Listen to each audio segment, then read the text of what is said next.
Hey guys, what's up? Jeff Godbold here from Godbold Exotics. I'm here with Dave Colling of Rainbows R Us, and I wanted to pick Dave's brain. We're here at the Sacramento Reptile Show about a few animals that he's got. They're a little bit cut above the rest of the rainbows that you're going to see in the U.S. Dave, could you maybe talk to us a little bit about this candy stripe gene that you're working with? Well, years ago, a friend of mine in San Jose produced a litter of babies, and in that litter of babies were some odd-looking animals with this connected dorsal pattern. And I thought that was pretty cool, and so I talked to her, and at 4 days old, I bought Ziggy and Zoe. This is Ziggy, so he's one of the first of the candy stripes. And I wanted to work on that dorsal connected patterning. I thought I would raise them up, breed them, and see if I could make more. Well, I raised them up and bred them, and out popped some animals that are just absolutely insane. If you look how much full pattern dorsal striping on these are, lateral striping as well. I mean, they're striped head to tail. The heads are almost completely black. All the head pattern is completely gone. Notice his tongue is pink. And then the other oddity I noticed on these much later is the frontal scale, which is right up here on the nose, between in the middle of the triangle between the eyes and the tip of the nose. It's actually split into two. Every single one of the supers has a split frontal scale. So is this an incomplete dominant? Incomplete dominant trait. This is a single gene expression, and that's what happens when you get the super form. So you basically took two babies that look similar to this, bred them together, and out popped these guys. And that's how these things get found. So guys, so this is, what is this, three generations in? That's technically second generation. Second generation, okay. The original parents of Ziggy were two separate Craigslist purchases. Oh, so wow. No traceability backwards on there. Right. The girl that had them, she was going through some difficult times and ended up losing both of the parents before she could make any more. So it was a very small population of animals to begin with. Awesome. And I had the two nicest ones. Yeah.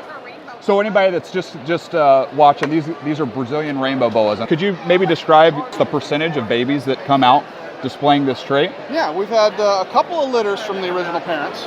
And in both cases, approximately 1/4 of the litter shows up with this super form. Approximately half of the litter shows up looking like mom and dad. And then the last group of babies, which is another 1/4 of the litter, look like normal rainbow boas, it's almost fitting perfectly into the genetic Punnett square for a incomplete dominant trait. And you're of course holding them all back so far. Oh yeah. You're looking at 1/6 of the world's population of supers, and one more's over in the tower over there, and the other 4 are at home. Cool. I also kept all the single genes, so I kept them all. Awesome. Well, they're beautiful, and let's move on to some of the other animals that you have. All right. So what are we looking at right here? You're looking at some of the few population of the world of actual albino Brazilian Rainbow Boas. This is a project. I didn't start this project. I bought into it. I got a pair of hets. And the original animals went to Outback Reptile. That was one wild-caught male. Right. It took them several years to breed, to get the animal to breed, which is understandable. When it moves from the southern hemisphere to the northern hemisphere, it's now 6 months jet-lagged. And so it literally takes them several years for a wild-caught animal moved up into the northern hemisphere to cycle itself into the same weather pattern. Sure. So when spring is now spring, and that's when they breed. Yeah, because it's opposite down there. So, yeah, it's 6 months out. So it took them several years to get them to breed, and they produced some litters of hets, and I picked up some, and they produced some visual albinos as well as I have. This was produced last year, so this is now a yearling, and the same pair also produced this year, and so this is a baby. Absolutely beautiful.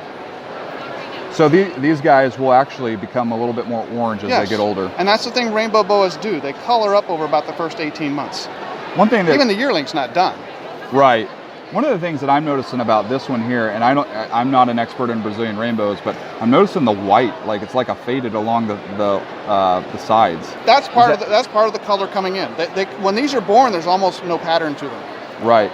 It's very almost indistinguishable. And then at the first shed, which this one's at second shed now. Second shed. A lot of that patterning comes in, and then each shed after that, more and more color and more pattern shows up. So obviously it doesn't move the patterns, they don't change, it just intensifies. Right. So anybody watching, It's pretty common gene in other species. It's just a simple recessive. So you got to breed 2 heterozygous together to get the actual visual expression. So that's what you're seeing right here. How long has this project been in the U.S.? It's been probably in the U.S. close to 10 years. 10 years? Yeah. But it takes a long time. It's a 5 years baby right. to adult cycle. Just like with other recessive so mutations. So it took yeah. 5 years for the original animal to breed, probably more like 7. Right. And then you had to go 3 to 5 years before you can breed those babies. And that's where we're at now, is we're at that. So was the originator from Outback, was that a wild-caught animal? It was a wild-caught animal. So it didn't come in from Europe or anything? No, it was the original singular animal found in the wild. Awesome. Absolutely beautiful. Do you have any adults of these guys? No. No. There's only one adult albino Brazilian rainbow boa. That's amazing. And there are a number of yearlings. Yeah. I think there's 3 2-year-olds. Guys, you're seeing a project at its infancy, really. I mean, this is absolutely stunning. You've got 2 different generations here. I mean, the sky's the limit with these guys. As far as I know, there's only 2 people so far that have produced the next generation of albinos, and that's Outback Reptiles and myself. Hey, brother. How's it going? Great. How are you? Good.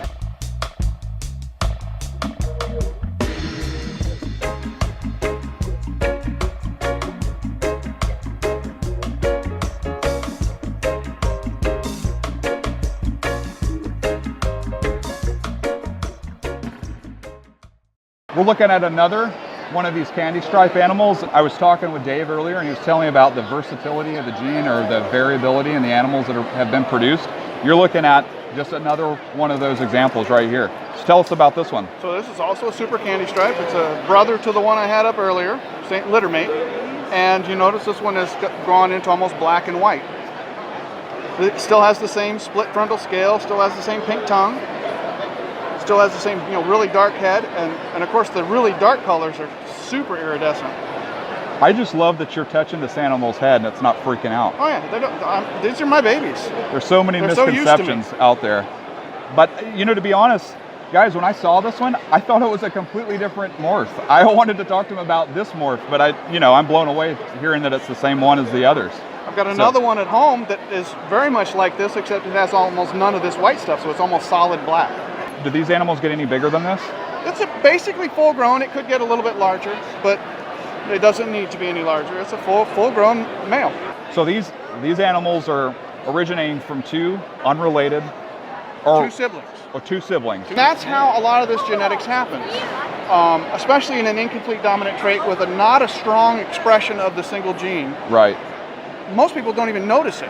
That there's anything different about it. It's got some connected patterns, whoop-de-doo, so they breed it to another animal. Right. And some of the babies look like dad and some look like mom, and they have that a little bit of connected dorsal patterning, and that's cool, and then those babies go on their way. And until you get somebody that actually takes 2 of these animals that have the same single gene expression and put them together, you will never find the 2 gene expression.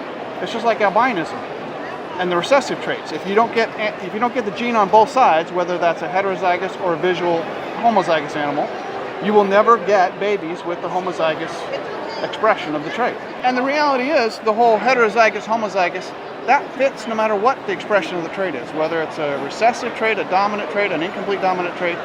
The heterozygous and homozygous literally just describes how the genes are within the animal.